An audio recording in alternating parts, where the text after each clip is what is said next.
我叫晨曦，湖南娄底的，可以和盐虾相媲美的，恐怕是我们湖南火爆的湘菜了咯。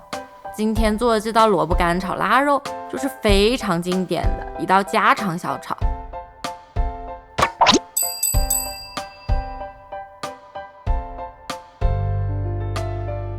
腊肉先在温水里用钢丝球刷进表面，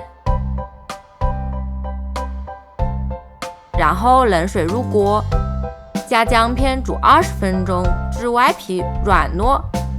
用煮的而不是用蒸的，可以去除盐分的同时把油脂杂质去干净。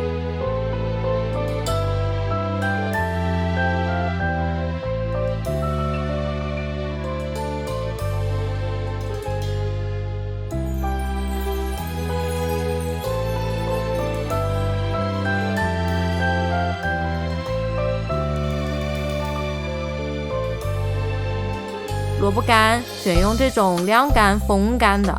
用温水泡发后洗净，再浸泡一次，然后沥干水切碎。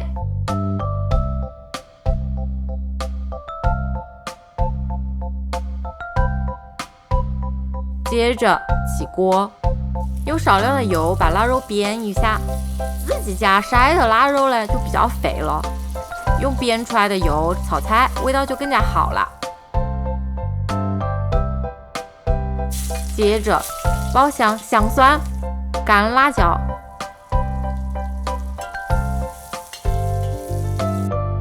倒入萝卜干碎，翻炒变色，加盐炒匀，把萝卜干水分煸干，再倒入腊肉、青红辣椒、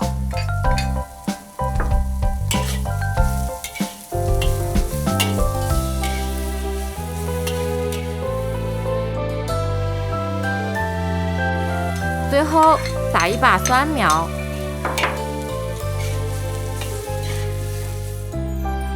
爽脆又下饭的萝卜干炒腊肉就做好了。